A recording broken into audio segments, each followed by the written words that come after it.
I believe you can. Say something if you can. Yes. So I'm super excited to talk about this topic, this intersection of cybersecurity and generative AI. My name is Jeffson Taylor, and to give you an outline of what we're going to be covering today, I think one of the issues when you hear talks about AI is people just jump into AI and they don't really give the foundation. And so I want to start with a very strong foundation in decisions. It's also how I introduce myself. And we're going to talk about intelligence, and that will set the stage for talking about AI and then cybersecurity and the future of cybersecurity because of these technologies and how fast they're moving. So I like to introduce decisions with something that's personal to me. This is where I live. I'm calling in from Utah. I like to say this is my Greek siren. So this particular mountain, when I see this, it calls to me. And I'm sure there's people, I'm not the only one. I'm sure there's people here that are looking at this thinking, I too would like to climb this mountain. But the problem with climbing this mountain is when you get at the top, you now have to make a decision. And I use this image to introduce the brain and decisions because this is an interesting photo because I'm stuck. I'm stuck at the top and I'm making a decision. In the video that's associated, you can actually hear me yelling. I'm quite frustrated with this decision I have to make. And the interesting thing is there is a war that's going on. I'm holding completely still and my heart is racing at 170 beats per minute, and which means something. It means the amygdala, the primitive part of the brain, think of that as the lizard part of the brain, thinks we're going to die, and is competing with the mammalian part of the brain, the neocortex, that knows it knows we're going to die. It got over that, but it doesn't think we're going to die today, and it's simulating a sequence of future events, trying to determine if I have sufficient experience to execute them without long-term consequence. And if you think about it, we make tens of thousands of decisions every single day. We take them for granted. You don't really think about walking down the stairs, going left, going right, eating this versus that. But these decisions are driven by our experience. And I gave something away with a question I was going to ask the audience, but let's pretend that we were making bets. What would you use to determine if I could get down this mountain safely? Well, you have to determine if I have enough muscle memory or experience to get through that. And if I was a beginner, then I think most of you would bet the other way, that I'm going to have long-term consequence. And experience is a through line or theme that will exist through this entire talk, and it's something that I encourage you to think about with yourselves, with your own experience. So real quick, I'm going to talk about this is a brief collage of my career. I'm going to talk about the AI and the machine learning lessons, but I'm also going to talk about the security lessons along the way. So something that shaped my experience is I'm very obsessive and I have a disregard for the rules. And that showed up when I went to college. I was living in the snow in the woods. And so 15 below zero Fahrenheit, taking 19 credit hours. I was doing this because I didn't want to pay rent. And this is actually why I learned how to program, because it was before social media. It's 2003. It became national news in the US. And so I was on TV, radio, talk stations, and reporters. And so I had to learn to program because I had to have a blog, which is so funny. So me programming in AI and high performance computing, it all started with HTML and CSS because there was no Facebook, there was no social media at the time. And that developed into PHP, the LAMP stack, Linux, Apache, MySQL, PHP. And then that developed into computer vision and high performance computing, and now high performance computing with AI. So my programming experience started because of this ridiculous story of me living in the woods. But then I went and graduated from chemical engineering and I worked for Intel and Micron. So there's two parallel tracks I want to talk about now. So one of them is security and one of them is going to be consequence. So when I was working at Intel and Micron, this photo that you see here in the yellow, this was called the $1 billion room. And it was really exciting when I joined. It felt like working for Star Wars. The entire fab is automated, robots above. And at the time, I was dealing with data, everything you can imagine, from robotic process automation, process control, yield analysis, quality analysis, predictive predictive preventable maintenance. So anything related to data and semiconductor, I dealt with it. But at the time, if I made a mistake, it felt like getting your hand slapped. It's not that big of a deal. Even if you do something that might cost the company hundreds of thousands of dollars, you won't be fired unless there's a pattern of that. And so every time I go through one of these experiences, the consequence of failure increases. So I'll finish this thread with AI, and I'm going to come back to security. So then after that, I joined a hedge fund working as a quant. And if you have a model that doesn't work as described, it's the worst day of your life, which I think is pretty funny because everything's relative. So the worst day of your life, it can always be worse.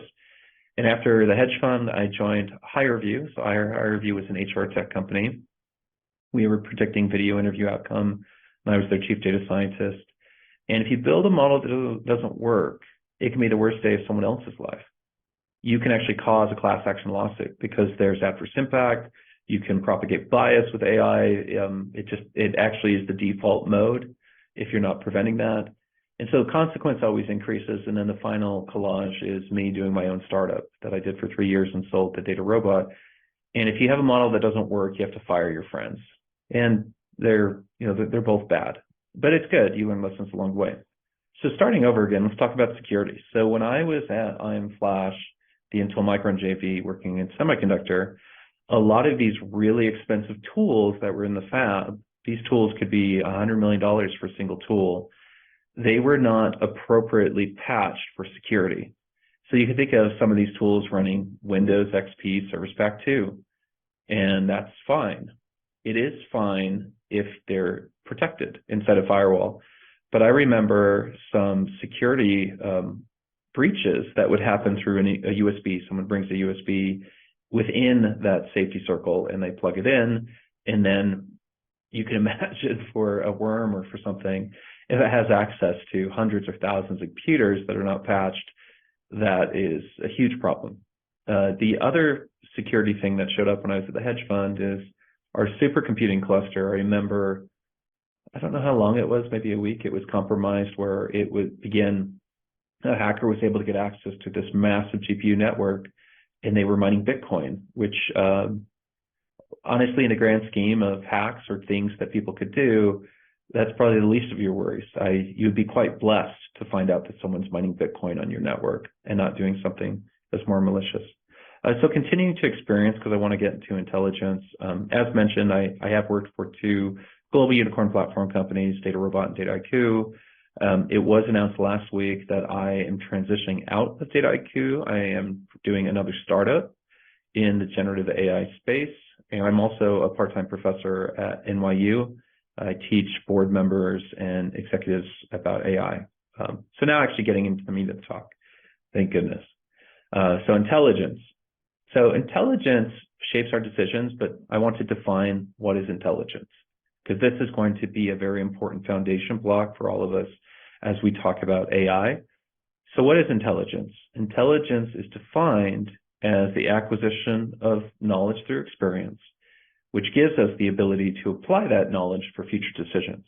And so if we take that simple definition, let's apply it to this butterfly. So if I poke this butterfly in the eye, is it going to avoid me tomorrow? Is it going to use that experience, that new knowledge, to make a different decision when it sees me? It's a simple enough life form. There's probably some uncertainty. It'd be interesting to take a poll from the audience. How many of you think that this butterfly will avoid me tomorrow? This would be a terrible study. We could do this to find out, but I would say it's a simple enough life form. Some of us are unsure. But then if we go up the animal kingdom, take something like a dog, for example, if I poke it in the eye, is it going to avoid me tomorrow? Absolutely. A dog and a cat, some of these animals, some of these other mammals are smart enough that potentially if the experience is negative enough, they could remember that for the rest of their life. And intelligence goes in a lot of different dimensions, but if you oversimplified intelligence, you can think of one's ability to understand time and space. And so a dog could understand time potentially for the rest of its life. But you take a human, for example, and humans are remarkable. Humans are so different. And so maybe to challenge the audience for a second, why are we so different? No other animal comes close to what we can do. We can land rockets backwards. The stuff we do is unbelievable. So why? What's different? What if we gave a dog arms? Would they be able, and opposable thumbs? Could they do what we do? And the answer is no. The reason they can't do what we do goes back to the key part of intelligence. They can't transfer experience. So if I get poked in the eye, not only can I remember that forever, but I can tell all of you. We can tell each other. We can even tell a story in writing that will exist after we're gone. So intelligence through humanity is compounding. It just builds and builds and builds. And so if you think about yourselves, you can't take credit for how intelligent you are. You have to give credit to teachers, mentors, parents, friends, and all the humans that came before you that wrote all of the lessons in the books that you read. And of course, there's lessons that maybe have to be refined and corrected, but a lot of it is quite good. And so now 2 questions to ask. The first question, are you smarter today than when you were a child? And if you are, how much so? Can you quantify that? It feels difficult to quantify. 10 times, 100 times, it feels infinite, right? You're so much wiser than you were as a child. Now the hard question, the second part of that question is, are you smarter today than you were yesterday? And it's uncertain. Actually, the answer can, if I'm going back to betting, often we become dumber with time, especially if we're comfortable. The reason being we have bias. You have something called neural rutting. You become comfortable. We're habits, we're creatures of habit. So your ability to innovate, your ability to think outside the box is actually potentially reduced if you don't interact with people outside your tribe. And so all of us today, we are interacting with people outside of our tribe. Please be very active in the chat, have internal dialogues with each other while this talk is going. And as I can, I will monitor the chat, and there will be some interactive parts of this talk where I will be forced to look at the chat. But this is how we learn, right? We find people that have different Euclidean distances than us on their experience vectors, and we try to collide and we try to find new ideas. So intelligence, continuing this and really setting the stage for AI. We're not ready for AI yet. We're going to talk about data. So just like you and I have life experience that allows us to make better decisions, a company has data experience. So data is flowing through a company. That is the lifeblood of a company, especially today. And it's interesting, even though data is our experience for a company, and a company is made up of people and process, most companies have 3 fundamental problems. So the 3 problems that most companies have are processes are stale, knowledge workers leave, and most data is not used for better decisions. That's where AI comes into play. So AI can actually address all of these. So AI can allow processes to evolve in a way that is not reckless, in a way that's responsible.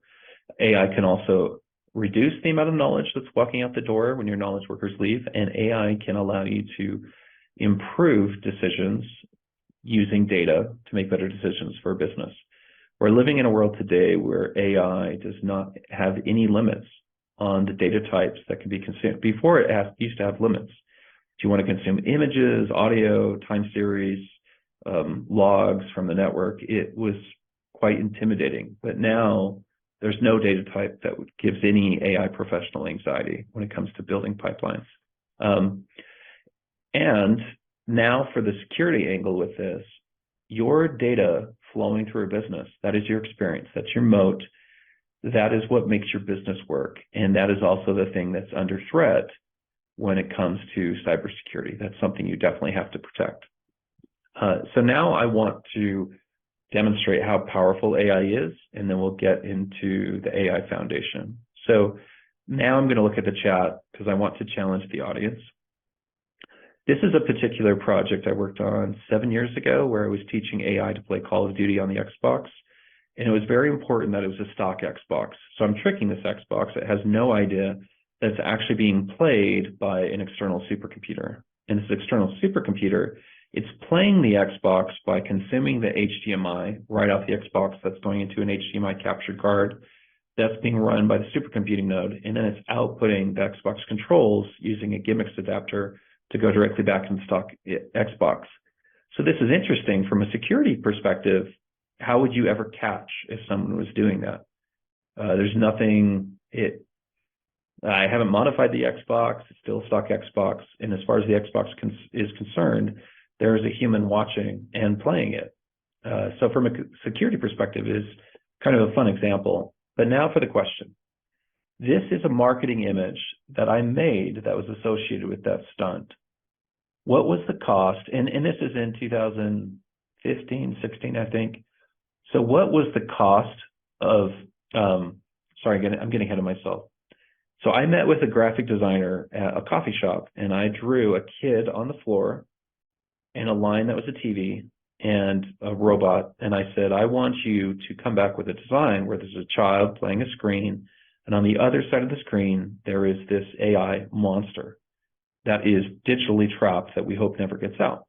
And so the question for the audience, and I'll look at the chat now, how long did it take the human designer to design this? How many weeks? And then how much did this cost? Look at the quality of the piece and then come up with your guesses. I'm going to take a look at the chat real quick. Oh, here we go. Great. Oh, this is fantastic. I can have the chat up while I present.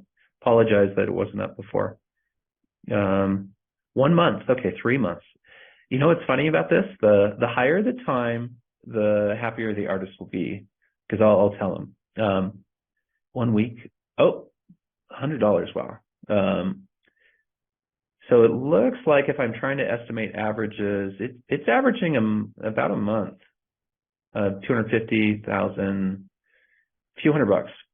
So maybe I overpaid, but I really like this artist. So the answer to this was 1 week, and it was $1,000.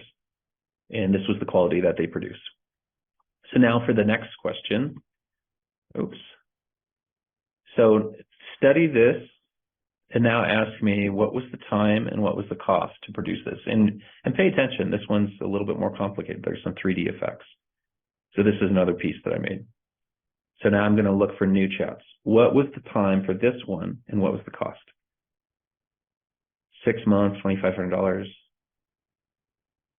3 days, 300. Oh, so someone got it. This is a trick question. Are people okay on audio? Someone said they had a difficult time hearing my voice. I want to make sure other people can hear. Can someone confirm audio is okay?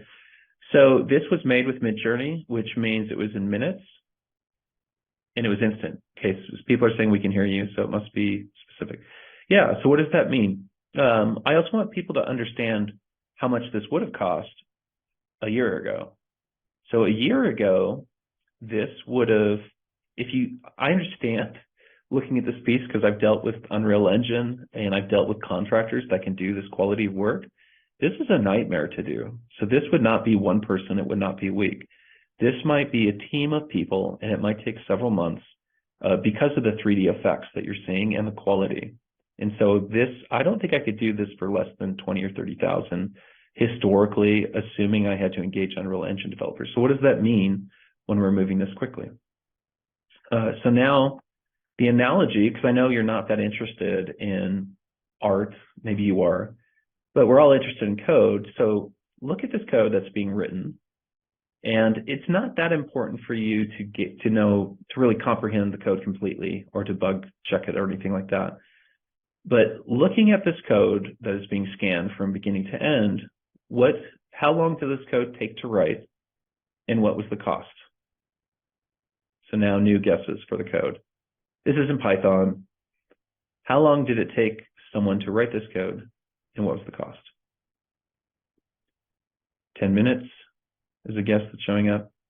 It's a pretty good developer. 5 minutes, 1 month. Okay, so this is different. So this is something different than you've seen, and this is probably the high point for AI. So the code that you're witnessing is actually a generative algorithm, which means that if you attempted to write this code before 6 months ago, the budget would have been impossible, meaning no amount of money could have produced this code, and the timeline would have been indefinite, that no, you can't write this code in a month, you can't write this code in a year. And the reason is what you're looking at is this is a brand new algorithm that was invented that exceeds the knowledge base of the LLM. It exceeds the human knowledge base. So when you think about humans inventing algorithms, we stumble into things. We try this, we tried this, we do a PhD, we hit our head against the wall for 5 years, and through grit or sheer luck, we have a little breakthrough. And those little breakthroughs are now automated. There's no reason for a human researcher to go do a PhD amount of effort trying to find an algorithm breakthrough when generative algorithms can find it for you. So now we're going all the way back to tell the AI history. How did we get here? Well, one of the key things to understand is this concept of AI generators. And I like this slide because I see this slide as a warning to all of you that you can't make decisions for what AI does today. You have to imagine what it's going to be doing tomorrow or next year. So Ian Goodfellow, he is the individual that is attributed to inventing the concept of a generator. And rumor is this happened at a bar over drinks. He essentially made a bet that a generator was possible. And this showed up in 2014 as this publication where he was able to teach AI to predict, to produce, to generate, it is a prediction, to generate a fake human face. And that is the black and white image you see on the top. You can see it looks a little off, looks a little weird. The mouth is kind of boxy. And the bottom image is a real human face. And these are GANs, Generative Adversarial Networks. Excuse me. And so now think about yourself. If many of you on this call were alive in 2014, and so I assume you all were. So 2014, if you looked at this, and if you said this will completely disrupt human models, this will completely change advertising, this is going to put the stock photography companies out of business. If you came up with a list of things that are true today, you would have been laughed at, right? No, you'd be laughed at. But no one would think that that was possible. But look at the progression. So 2017, black and white becomes higher resolution, 1080p, it's now color. 2018, when we were doing Zeph, we did this image that went viral. It drove us to #1 in the world on Quora for AI because we were applying genetic algorithms to maximize GAN quality. And this keeps going. And then the pivot in 2022 that gets a lot of attention is people realize you don't just have to put in a random vector, because that's what was going into these images. Random vectors going in, random humans coming out. They realized that you can, just like you can build a model to take an image and produce a text description, you can do the reverse. So this text description, the cutest little Pikachu figurine made of polymer clay, photographed in real grass, bokeh, and Nikon D5, produced this image, and people were shocked. Because what does this mean? It means you can, if you are a graphic designer, if you're an artist, you can just write whatever you want, and you will get a generative output. So I'm going to show you, this is some of the artwork I've done. The approach I take is I have GPT-4 write a very long prompt, and then that goes into Midjourney. But the reason I'm showing you this is I want you, people see Midjourney and DALL-E 3 examples online, and they're not very good. And the reason they're not very good is it's just people kicking the tires. They've tried something. For all of you listening, if you go to GPT-4 now, and if you say, hey, I saw this talk today, really crazy stuff, women in stone, and what else is going on? Oh, a woman with a lava dress, because why not? And you saw this stuff, why not an antler DJ? And if you explain to GPT-4 that you saw this, and you would like it to produce 3 very detailed image descriptions, 6 to 8 sentences, most important details at the beginning, and have all of the camera information at the end that was required to take this incredible photo, now describe these 3 photos, GPT-4 will write out 3 massive, very detailed prompts, and you can just copy those into Midjourney, and you'll get similar behavior, which is super fun. One more, I really like the hyper-realism. So anytime you have powder or dust, you really want to lean into the details, otherwise it'll look cartoony. Yeah, you could all of you could do this today. But now I'm going to take you on a different journey. That's great. An artist can be an artist. But I can also go to GPT-4 and I can say, describe SpaceX as a creature, and it produces this. I can also say, describe McDonald's as a creature, and it produces this. So some people see this and most people laugh. They think this is funny. What I see is something very different. I see an incredible amount of comprehension, an incredible amount of knowledge. So to help you understand why this image is so profound to me, deep learning systems find topics. So when I build, whether the deep learning systems are simple ResNet classifiers or more complicated LLMs, they're all doing a very similar thing under the hood. They're finding knowledge topics. And so an example of a knowledge topic is, with my startup, we were training models on scrapbook photos, trying to predict out of 20 million images trained, which image will end up in a scrapbook. And I remember at the time we're doing some unsupervised clustering of the encoding layers, and we were finding clusters or groups. Think of them as knowledge items within the deep learning neural network. And one of the knowledge items that showed up was this concept of a sleeping baby. So for all the parents on the call, you love your kids, I know, but most of us increase our photo take rate when they're sleeping. That, oh, look at this cute angel, we're gonna take a photo. And so it was fascinating because AI could automatically learn that from the data. And what you see here in the McDonald's creature, the knowledge structures or topic clusterings are much more complicated. They're multidimensional, fries for hair, the color spectrum, et cetera. This stuff exists. So, and then I'll go through this quickly. Most of you are familiar with ChatGPT, able to do the code completion. This is really changing the way that people write code. They can write code faster and be more productive, but for the bad players, it can also be an issue that we'll talk about. And then I already showed you this. This is a plot that demonstrates what you're looking at. So when you saw that code example, and I hate custom plots because they're too difficult to explain and understand, but I'll try to explain what you're looking at. So every bar is an algorithm. Every bar that is red is an algorithm that was invented by a human. Every bar that is not red is an algorithm that was generated from an LLM to compete against a human algorithm. The shorter the bar, the more competitive the algorithm. And the interesting thing is, to the right, there's nothing stopping this process.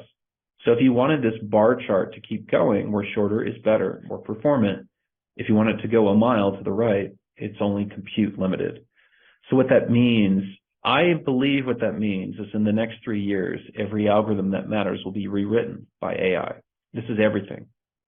Everything across the board, up and down the stack, will be rewritten because AI is much more qualified at writing high-performance code specific to device, that it achieves better quality, better performance, better benchmarks, et cetera.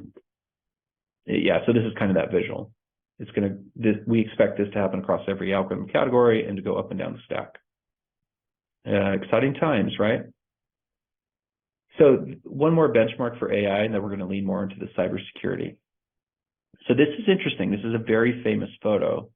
Why is this funny? So the humans here, the human mind is a miracle. It really is. So all of us quickly know why this is funny. This individual's on the scale. They're not aware that the President Obama is putting his foot on the scale to make them heavier.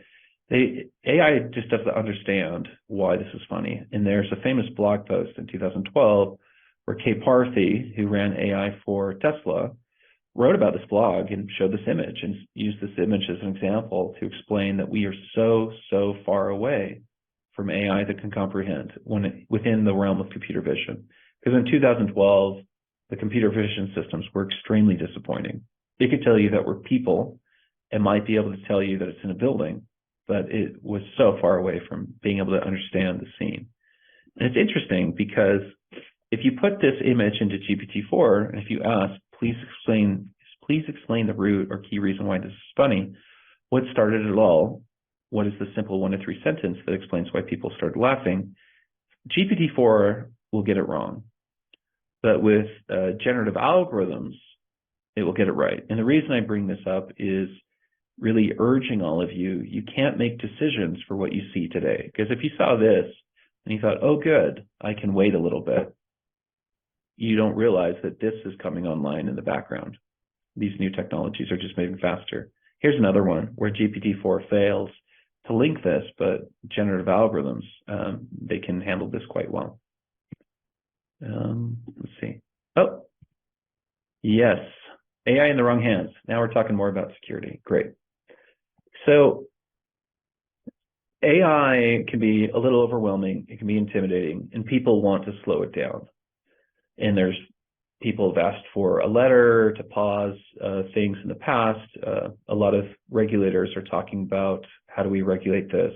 How do we make sure that we don't have the singularity or breakout or massive negative impact to society? So people are talking about this, but the AI is just another tool. So humans have had tools for tens, if not hundreds of thousands of years. We've had tools. And if you think about a knife is incredibly valuable. It can protect you. You can make a coat, you could skin a deer, you could do all sorts of things with a knife.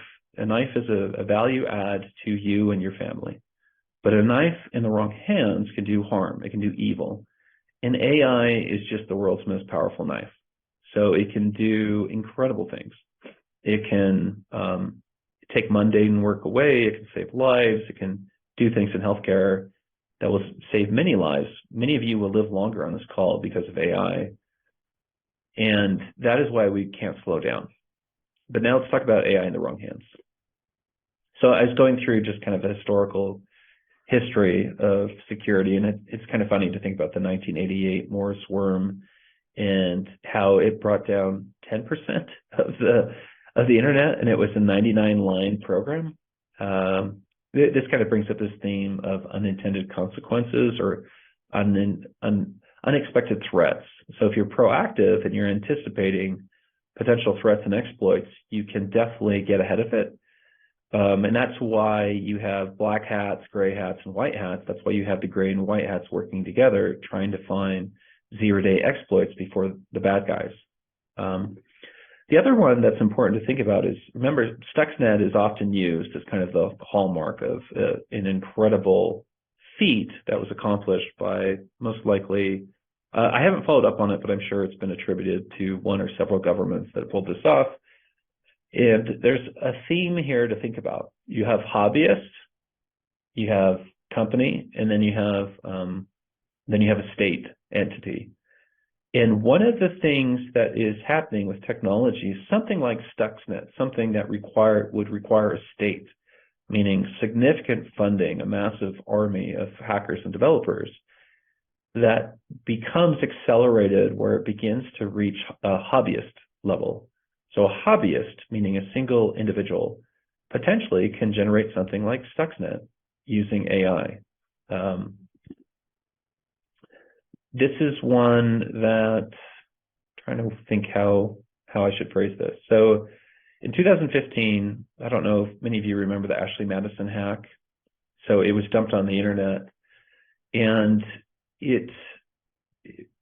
there's a lot of excitement about this. This is a 32 gigabyte data set that's on the internet. And I had a friend who downloaded the data set from the dark web. And this particular friend wanted to do the analysis, but they were too worried about posting it under their public name. And so they posted it under a fake account. And that fake account was mentioned here by USA Today. So you can see they had to correct it, that this individual that did this analysis isn't actually real. And I bring this up because this particular example of a fake person being in USA Today in the news because they did some analysis, there's this other side of security that we have to talk about is how do you know what's real? So you have deep fakes. Here's a podcast interview I was on with deepfakes with Intel in 2019, showing off some of our latest research around detecting deepfakes. And what we were doing is we were taking some research from MIT where they demonstrated that for people that have fair-colored skin, if there are the oscillations that you have just from the blood flow in your face cannot be detected by a human, but they can be detected within the digital bits, the color variation in the color camera, and you can therefore determine if a face has blood flow. And so we demonstrated this as an example of how you could use this to detect if something was a deep fake. So deep fake AI would not have anticipated blood flow to deep fake video. And so we would expect that a real video would have blood flow in the face and a fake video would not. The other thing I'll bring up before I make my key point is ChatGPT showed up, and GPT-0 immediately showed up in the news as a way to detect or combat this ChatGPT, because so many people were using it in work, so many people were using it in school, and people saw that as cheating. So the question I have for the audience, and I really appreciate the audience feedback, this is great, or the interaction. The question I have for the audience, how long will these protect us? How long will blood flow protect us from deepfakes, and how long will GPT-0 protect us from synthetic writing or synthetic code? Any estimates? Maybe I'm giving away the answer with how I'm asking the question. It is just a matter of time. So it's a cat and mouse game, right?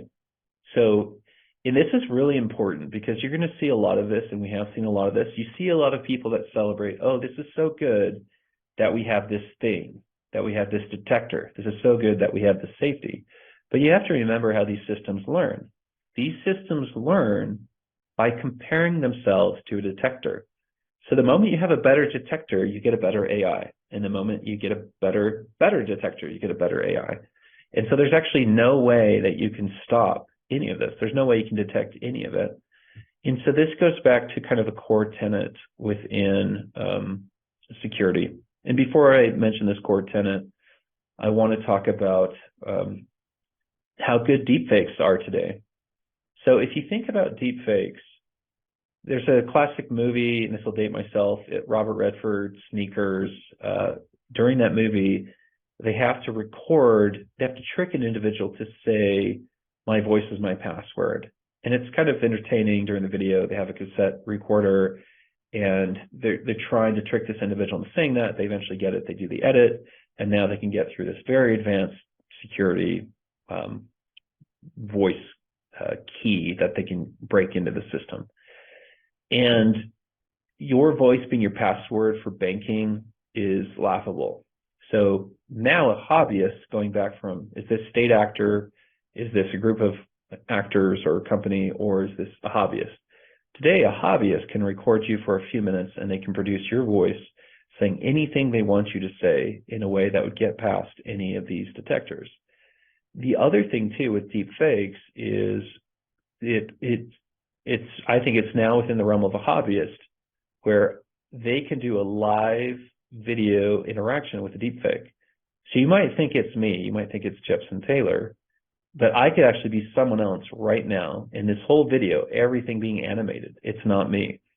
I'm doing a deepfake right now. That deepfake not only with the video, but the voice. And so this comes back full circle to, well, how on earth can we save ourselves? And there is fraud happening today, social engineering, where someone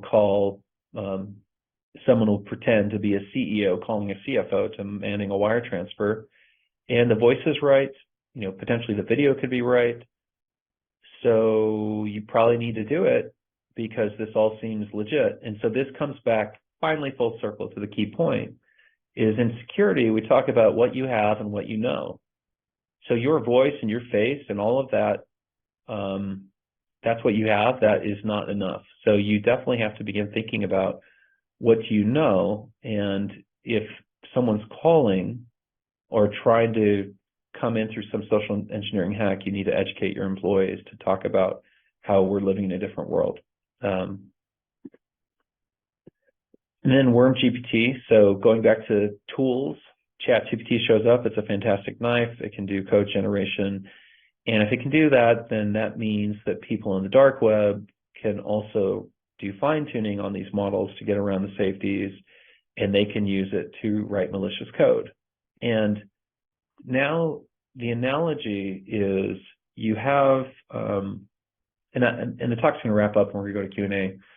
So the analogy here is just like I showed that you can use generative algorithms to find better and better algorithms. that can compete against humans, you can now use something like WormGPT to find zero-day exploits. So zero-day exploits showing up here and there with the team, thinking hard and working through it. You can imagine an increase in the next few years of zero-day exploits that are found using these types of systems. Oh, good. That is the final slide. So this is me. This is my contact information. I think we're going to Q&A now. I want to make sure that I answer as many questions as you have. I'm an AI optimist. I think there's a lot of good that will come from this, but ultimately the final point to leave with the audience is we will be fine if you trust the fastest jockey. So if the good guys are running faster than the bad guys, then you could find zero-day exploits, you can send out emergency patches, and so there's a lot of motivation on how do we enable the white hats and the gray hats to leverage these technologies to go really, really fast. But on the flip side, if you think you can sit on your hands and wait a few more years and not think about how the world will be changing with generative AI and security, I think you're going to be surprised. And hopefully, hopefully you will benefit from someone else's technology being incorporated if you're not thinking this way. So I'm going to start reacting to questions as they come in. So this question here is, what biometric mechanism am I going to adopt to protect my image from being mimicking? Unfortunately, I don't think there's anything you can do for a biometric mechanism. My recommendation is to have a concept that is something you know. So if you and I are working together for friends, and if I call you with an emergency wire transfer, we might have something that we've discussed over beers where you would say, that's great, but answer this question. And if we don't have that question in any form of digital writing, then you would know whether or not it's me. So going back to something how can we stop this dangerous deepfake areas like images and voice? So we can't, and this is important. So if people wasting resources into trying to detect fakes, it's a waste of time. So Meta had a deepfake detector challenge, other companies have, and it's a waste of time. So it's very important that we just fast forward to the end. So if you fast forward to the end, there's no detectors. You can't detect it. One thing you can do that people have talked about is you can do blockchain. So you can verify images using a blockchain system where it doesn't matter if I'm sending something that's better than real. If it's not verified through the blockchain, then you can't trust it. And I think it is very important for us to live our lives where we anticipate the end. So don't get stuck on these detectors. It's a fool's errand, in my opinion. Like a secret code where people close to us, yes.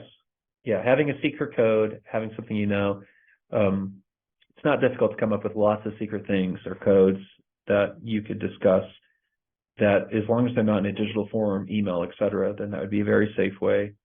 But also the thing to think about is you should be sensitive to any type of anomaly. So me calling you on Tuesday demanding a wire transfer, and actually this reminds me, I didn't share with the audience, but my first interest in security showed up where I started an e-commerce company in 2003, and I was hosting, I love bringing this example up because for the security folks, you're going to cringe. I was hosting an FTP web and my SQL server in my apartment on a laptop, and I had credit cards. This is like a production system. I had credit cards unencrypted coming in through a commerce checkout into the system. And this is, I like to joke that it was 2003, so it's okay. Obviously today, like in 2003, that's a huge liability to have all these unencrypted credit cards. But the issue is I saw in the logs that there were just these bots and worms constantly trying to get into the FTP servers, trying to hack these systems. And going back to an anomaly detection, I remember once we had a few stolen credit cards show up on the e-commerce site. And I remember one day seeing an order for $2,000. I think it was going to Malaysia. And it was a massive order with one item. And initially there was a lot of excitement where I thought, oh, wow, this is fantastic. I'm going to make a lot of money from this order. but this is strange. Why is someone ordering so much of one item and it's not a popular item, and they're paying for like rush shipping and different things like that. And so this example is, it's an anomaly. This is strange. And so one of the things that you should all be thinking about is anytime an anomaly shows up, me calling you angry Tuesday at 9, desperately needing a wire transfer, this is weird. This is not something that's happened before. And so that's something that we always have to kind of increase the bar on our detection on anomaly, kind of our beast detectors. So now I'm going to jump into the questions. We're going to do rapid fire. With the amount of advancement we are seeing in AI, is it really possible or feasible to control the deepfake images and videos? It is not possible. And even any investment in that is a fool's errand. Will you say that for anyone who seeks to craft a career in AI security, such as an individual should have to learn how to build AI? So with building AI, the thing that is so exciting with building AI today is before you need to learn AI systems, programming, all these different things, but now it's really having a conversation. So right now we could go to ChatGPT and say, write me an AI system that will analyze Wireshark logs and build a detector, and it will do that just fine. So writing the Python code or the AI code is something that is becoming much easier. So I don't think you have to really, it's becoming much easier to use AI than it's been in the past. Can you elaborate how blockchain can add better authentication in deepfake? I'm not a blockchain expert, but I think if you hash the image, produce like an MD5 hash, or people could explain this on this call better than I could, and please have someone explain the answer to this question, how blockchain could be used to authenticate deepfakes. As long as you have like a community ledger, there's no way for me to inject a fake image of you because you can essentially validate the source. So think of a blockchain where you have users and inputs that are putting source in. So if I put an image of myself in, you can validate the source, you know it's real. But if you put an image of me in, it wouldn't be authenticated in that network. And please have other people chime in and answer this question better than I did. How would you advise that one go about staying ahead with this AI and ChatGPT development? So I recommend you use it every day. Think of it as it's a muscle you have to flex, and prompt intelligence or prompt engineering will be what differentiates people in the future. So for example, I heard about a non-technical person recently told me that they got a promotion using GPT-4. And this individual explained to me that GPT-4 told them how to navigate the interview, how to prepare for the interview, and what to propose during the interview. And when they got feedback on getting the job, the feedback coming back from getting the job was attributing all of the stuff that GPT-4 told them to do during the interview. And so your prompt intelligence is going to drastically change your personal competitiveness, whether it's getting promotions, getting jobs, or being competitive in the market. What industries are most vulnerable to negative consequences of deepfake manipulation, and how can they mitigate these risks? Most vulnerable, I think every industry is vulnerable when it comes to like wire fraud. People talk about deepfake with politics, like, oh no, someone can push a deepfake of this politician saying something terrible. That doesn't seem as big of a risk or concern to me because those can be invalidated. Maybe in social media that could be bad because it could polarize people more. I'm more concerned about wire fraud. And for the organizers, feel free to interrupt me. I'm going to keep going through these questions, but I also don't want to get us off schedule. And for questions that we don't get to, you have my personal information. That email will not be valid soon. ben@jeffsontaylor.com is a better way to get a hold of me. Someone still can't hear you, unfortunately. Yep, perfect. Can we use one AI to work as an anti-AI system for bad AI developed or used by hackers? That is a great question. So if you have an AI that is looking for, well, actually, I'm going to put my foot in my mouth now. Going back to the detection, you can't have AI that is detecting code that's been written by AI, but you can have AI that is monitoring and looking for malicious code. So think of like a rootkit. I could have AI that is constantly scanning for changes, for rootkits. It's incentivized to find these things. That definitely could work well. Similar to data governance, what are the key considerations for AI governance and control? So that one of the key considerations is AI has often been attached to heroics. One smart person does something for your company, that's great, they leave, it's a disaster. You really want to leverage tuition, and so tuition shows up by partnering with companies or groups that have experienced a lot more failure modes. So AI systems break. They like to say every model is wrong, but some models are useful. You have feature drift excursions in the wild where things can change in your data and make models behave irregularly.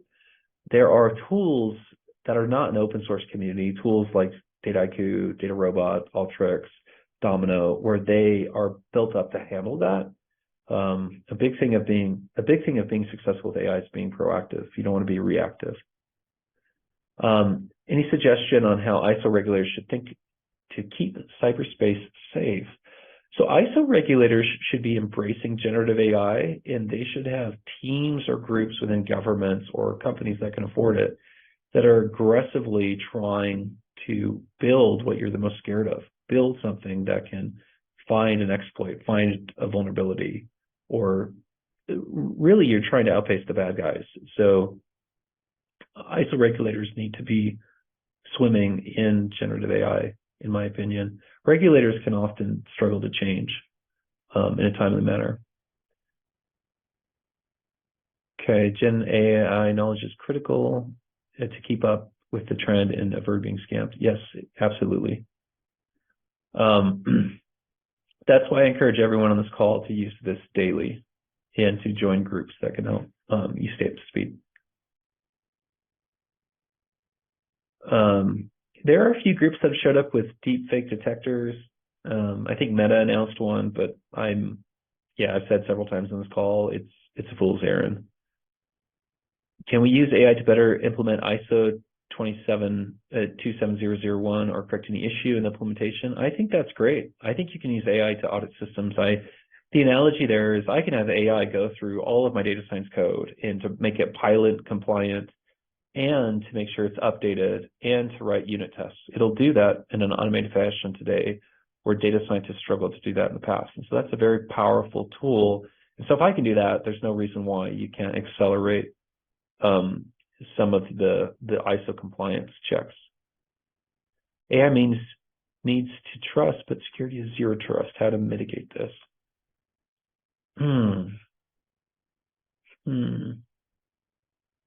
Zero trust. I'd be curious if someone else can begin discussing this final question.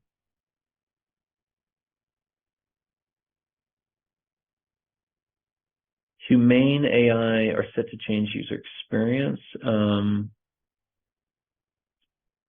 much more worried about just the fundamental security, like getting access to servers, network, etc. Something that's maybe a tangent to this is you do have one of the big concerns is around social hacking, because AI can manipulate, it can complement, and so AI's ability to manipulate us and to make us feel comfortable and to allow more social engineering exploits to happen, that's definitely something that's a concern. Maybe if one of the organizers could just comment, I want to make sure that we're not going over. We can keep going on question and answer as long as people are engaging. Jeffson, we do have around 2 minutes left. Maybe we can take one more question.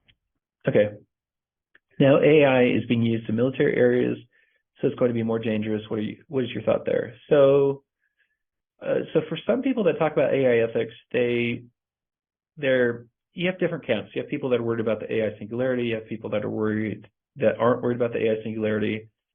Going back to AI being used for military, people are very concerned about AI being involved in a decision that could take a human life without a human in the middle. So you wouldn't want AI involved with a nuclear war decision or even a kill decision. Think of like autonomous drones flying around and shooting people, because something like that could you could have a bad experience. You could have something where it does much worse than the enemy combatants. And so the other thing that's related to autonomous war is people are definitely doing this. Like there are drones with guns, there are drones that can carry C4, there are drones that have AI chips, but the argument is to not make them autonomous.